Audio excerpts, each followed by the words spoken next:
They've only gone and done it again. Crystal Palace have won another trophy at Wembley, this time after beating Liverpool on penalties after a 2-2 draw in the Community Shield. And in this video, we're going to be breaking down how they did it. We're going to be taking a look at the tactics involved that helped Crystal Palace expose Liverpool's defensive line, why there are still positives, many positives for Liverpool to take even though they lost the game, and ultimately how Oliver Glasner's side got themselves another trophy.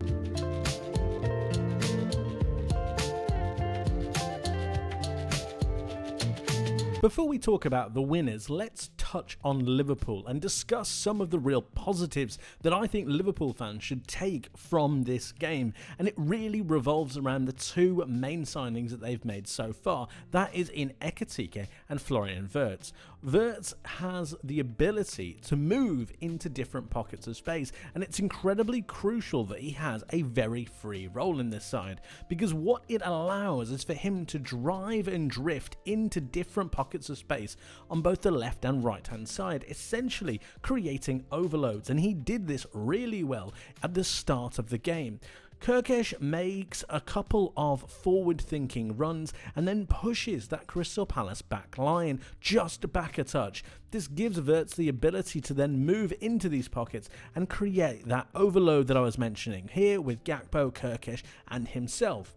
The second phase of this is actually through Ekitike's movement. Now originally what you want to do against this back five is isolate space between the outside centre-back and their wing-back. This can happen between Guéhi and Mitchell or between Richards and Munoz, but in this particular example, because of the way that Wirtz moves into different pockets of space, it drags Richards out just a touch, forcing him to be a little bit more aggressive. This is where the space comes in, and Ekitike looks to really utilise this and run into this channel right here that I've highlighted for you. In moving into this pocket of space, it drags the Crystal Palace back line just a touch, and it means that there's going to be space in front of that back line just here. So when the rotation comes round and when the ball gets recycled, Ekitike making a couple of movements with the likes of Wirtz and Kirkesh, when he brings the ball under his control once more, he's able to drive into that pocket of space and ultimately get himself a chance.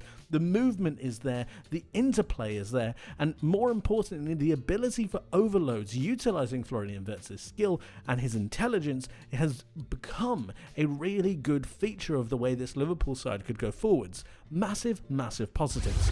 And this is how Liverpool's first goal comes about. As I said, really positive movement and motions. So you've got Florian Wirtz here in the front of your screen. He's made a drifting movement over towards this left-hand channel.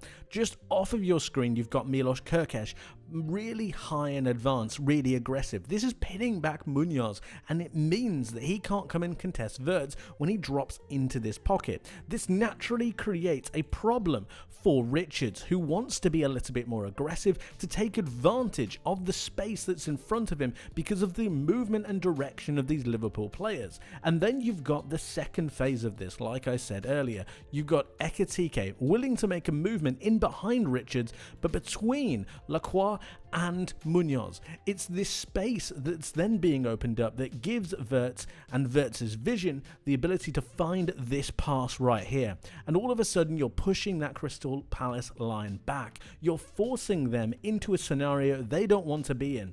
You're causing chaos. While this happens, you've got Wirtz making a really good run forwards. Kirkesh moves in field a little bit to again take that space, and you're pushing that line back just a touch. While this happens, you've got good interplay, you've got good movement. Wirtz receives the ball back. Now it's his time. And what I mean by that is because of his reputation, because of his quality, it demands attention. And more importantly, it demands attention from these two players. Now, originally what you'd actually want is one of them to be really focused on the other threat here, which is Ekitike. But because of Wirtz's prowess, because of his ability, they're both really focused on that channel, which gives Wirtz the ability to fire the pass into Ekitike, who controls it brilliantly on the swivel. But then look at what you've got. You've got all of that space in front of that Crystal Palace defence. Now originally you'd think it's fine, but Ekitike's power, his movement and his precision in front of goal is absolutely sensational. Again, Liverpool lost the game, but there are some real positives to take, especially going into the new campaign. This was a fantastic goal and a snapshot to the future and what Liverpool could create with the season ahead. But Palace came back into the game, and they did this through gaining a real foothold, not only through possession but also in dictating the tempo of the match, which gave them the ability to start to move forwards in more orchestrated ways. The way they managed this was by isolating and exploiting a particular avenue of this Liverpool defensive setup. They did it through sustained possession initially, looking to move the ball from right over on this pocket to the left hand side, utilising Mark Guéhi later down the line. In moving the ball from right to left, allowing them to go through Guéhi towards the end of this phase, it moved the Liverpool side from their left hand side to their right hand side respectively. And once the ball came over to Guéhi, it was then a matter of a switch of play, utilising the movement of their right wing back in Munoz. In driving forwards, they really isolated this pocket of space that's highlighted right here. The reason they were able to do that was due to the natural positioning of Milos Kerkez. From a defensive point of view, I believe Liverpool were rather concerned about the inside runs from Palace's attacking 10 in Sarr. To prevent him from making those runs between Van Dijk and Kerkez, especially considering the new relationship that they would be having, Kerkez decided to tuck, and this meant that he was much closer to Van Dijk and really closed that lane. But a knock-on effect of that was the space that he would naturally give to Munoz, allowing him to drive forwards and start to get crosses into the box. This had a huge knock-on effect for the way that Palace wanted to drive forwards and the way that they wanted to create their attacks. Not only did it drop Liverpool's back line a few yards, but it also gave attacking importance to those three Palace players that really moved with those attacks. A real knock-on effect of this as well is the movement and effect that it had on Cody Gakpo. Because of the amount of space that Munoz was getting, Gakpo needed to change, especially in that second half, and change he did.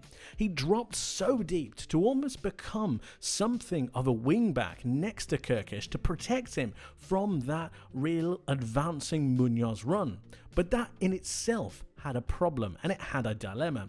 Because of the amount of space that Gakpo left, it meant that it gave almost an encouragement towards Adam Morton, towards Chris Richards, and allowed this entire Crystal Palace backline to start to step up.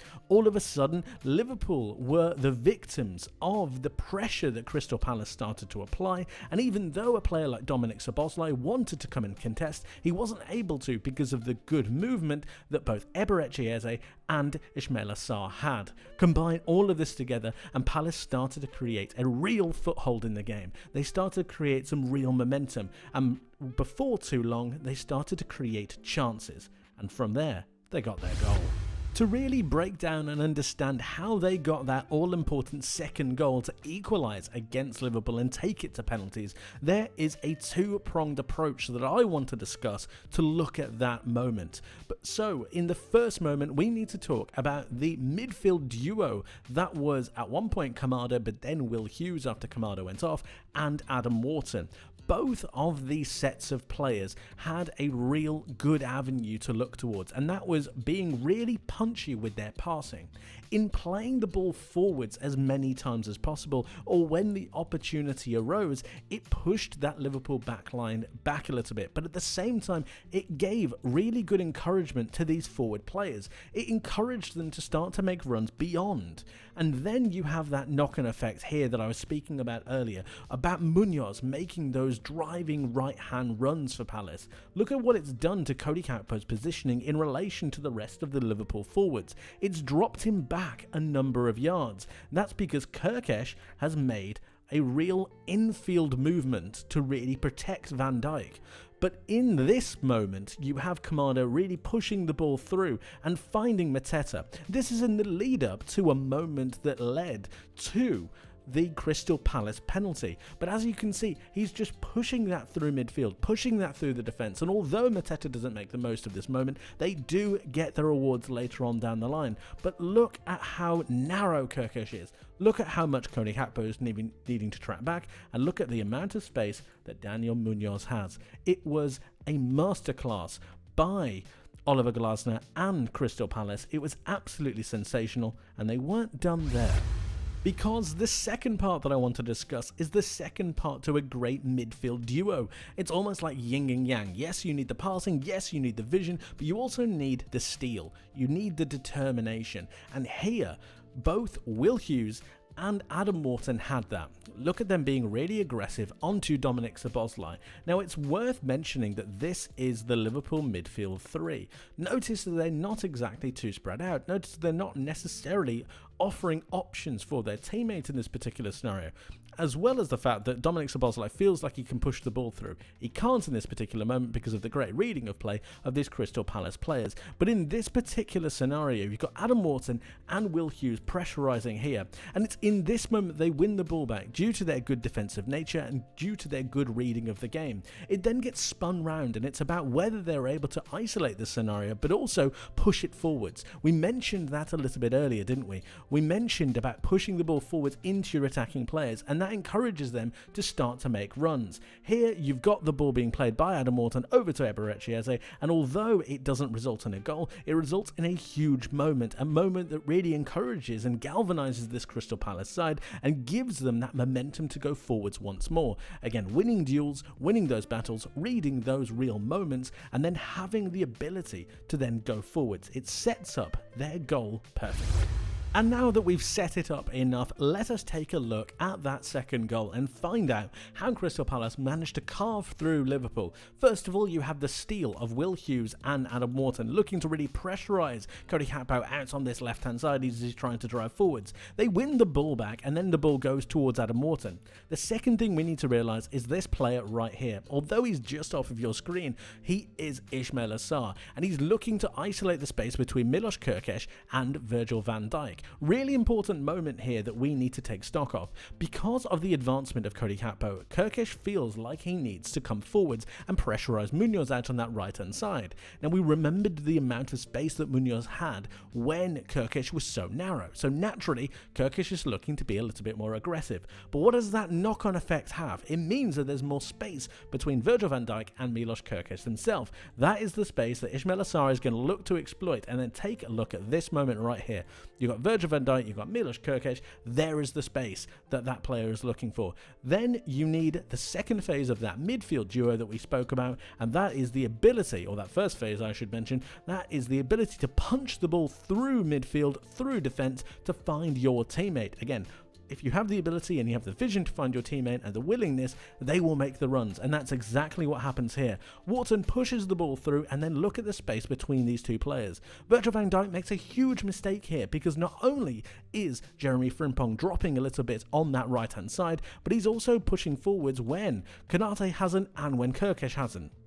In this particular example, it goes over towards Sarr, who is then able to drive forwards and score. Obviously, it goes to penalties, but the way they deconstructed this Liverpool defensive line through those areas that I mentioned was absolutely brilliant and just sensational. We know it goes to penalties, and we know they win in pretty spectacular fashion, and they win yet another trophy. For me, it was absolutely brilliant to watch this unfold. But let me know what you guys think in the comment section below. I would love to hear from you, so please do get involved. Whether you're a Liverpool fan, a Crystal Palace fan, or any other football fan, get involved in the comments. I would love to hear from you.